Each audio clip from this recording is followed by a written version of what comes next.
Good morning everyone. This is my morning breakfast. আমি প্রতিদিন সকালে ব্রেকফাস্ট করার পর একটি ফ্রেশ গাজর খেয়ে থাকি।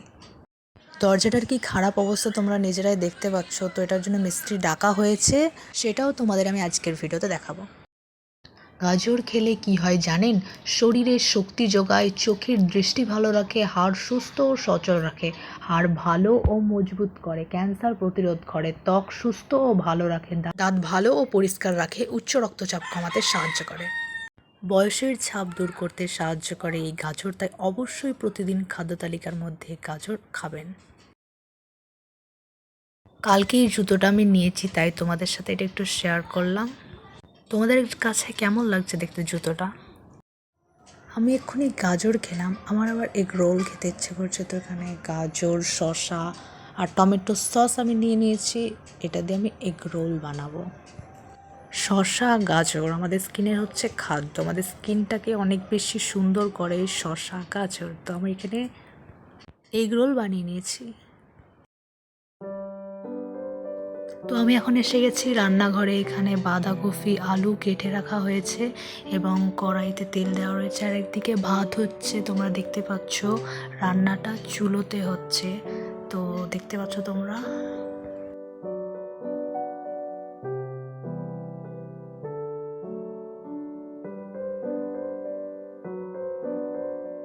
তেলে ধনে পাতা দেওয়া হয়েছে, সেটা নাড়াচাড়া করবে। এখানে সিম রান্না হবে।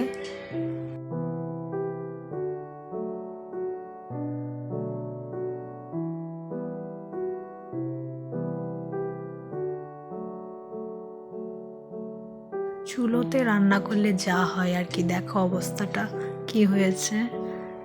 তো সিমটা দেওয়া হয়েছে কড়াইতে, দিয়ে এখন নাড়াচাড়া করছে সিম। সত্যি দু চুলোয় রান্না করা কী যে ঝামেলা। এক চুলোয় তাও হয়, আমি পারি, কিন্তু দু চুলোয় রান্না করা আসলেই কত ঝামেলা। আর আমি নিজেও দেখলাম কতবার চুলো বুঝিয়ে যাচ্ছে, আবার জ্বালাচ্ছে। তো আসলে দু চুলোয় রান্না করাটা ট্যালেন্ট লাগে বস। দেখো আবার চুলোটা বুঝিয়ে গেল। তো যাই হোক, এখানে টমেটো কেটে রাখা হয়েছে বাঁধাকপির জন্য। তো এখানে বাঁধাকপিটা রান্না হচ্ছে, আমি তুলতে পারিনি কারণ ওদিকে আমি আরেকটা ভিডিও শ্যুট করতে গিয়েছিলাম। তো অলরেডি মাছ রান্না হয়ে গেছে, আর দেখতে পাচ্ছ এখানে বাঁধাকপি আলুটা রান্না হচ্ছে। তো এই যে মাছ রান্না হয়ে গেছে, আমি তোমাদের দেখাতে পারিনি কারণ বললাম আমি অন্য একটা ভিডিও শ্যুট করছিলাম, যেটা তোমরা এই ভিডিওতেই দেখতে পাবে। মাছের ঝোল, সিম ভাজা, তারপর হচ্ছে বাঁধাকপি। এখনও হয় নাই, রান্নাটা হচ্ছে এখনও। দেখতে পাচ্ছ চুলোয় দু চুলোয় রান্না করছে। তো এই ভিডিওটা শ্যুট করছিলাম আমি, যার কারণে মাছ রান্না দেখাতে পারিনি। আর বাঁধাকপি আলুটা অনেকটা হয়ে গেছিলো, তারপরে গিয়ে আমি ভিডিওটা শ্যুট করলাম। এখানে হচ্ছে গিয়ে আমাদের পাতা কাটা হয়েছে, মানে গাছের পাতা কাটা হয়েছে।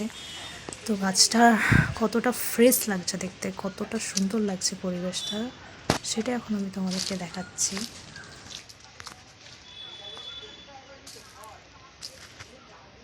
কত সুন্দর লাগছে দেখতে, সবুজ প্রকৃতির মাঝে থাকতে আমার ভীষণ ভালো লাগে। আমার মতো তোমাদের কাদের ভালো লাগে অবশ্যই কমেন্ট বক্সে জানিও। অনেক সুন্দর লাগছে দেখতে, সবুজের মাঝে থাকতে আমার অনেক ভালো লাগে। তাই আমি এখন এখানে কিছুটা সময় কাটাবো। তোমরা দেখতে পাচ্ছ গাছের পাতা পড়ে রয়েছে, গাছ কেলানো হয়েছে, আর কটা নারকেল ডাব হয়েছে, সেটাও তোমাদেরকে দেখাবো আমি। কত সুন্দর লাগছে সবুজটার মাঝে থাকতে। তো এখানে পানি নিয়ে আমি কিছুটা করবো, তোমরা দেখবে।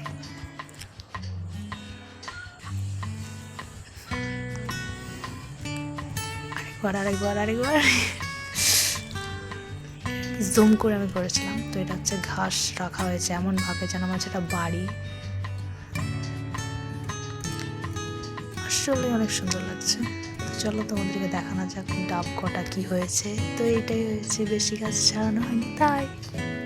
আমার এই জামার সাথে জুতোটা একদম ম্যাচ করে গেছে, কালার কত সুন্দর লাগছে দেখতে। তো এখানে এখন গ্রিলের কাজ হচ্ছে। আমি বলেছিলাম গ্রিলের অবস্থা খুবই খারাপ হয়ে গেছে, তো আমি বললাম যে মিস্ত্রি ডাকা হয়েছে, তো মিস্ত্রি এসে গ্রিলের কাজ করছে। আমার একটা কথা বলার আছে, আমি না জানতাম না যে গ্রিলের কাজ কি করে হয়, কি বৃত্তান্ত আমার জানা ছিল না। আজকে আমি ভিডিওতে ফার্স্ট টাইম আর আজকে দেখলাম, আমি জানতে পারলাম। আমি জানি না গ্রিলের কাজ কিভাবে হয়, আজকে জানতে পারলাম। তো তোমরাও কারা কারা জানতে না সেটা অবশ্যই জানিও। আর আজকের ভিডিওটা দেখে তোমরাও জানতে পারবে আর আমিও জানতে পারবো। আমি তুলেছি এখানে কিছুটা, তার কারণ হচ্ছে কি পুরোটা তুলিনি, এর আলোর কারণে চোখের অনেক সমস্যা হয়ে থাকে, সেই জন্য আমি পুরোটা তুলিনি। তো একদম সুন্দরভাবে রেডি হয়ে গেছে আমাদের, একদম গ্রিলটা অনেক সুন্দর লাগছে।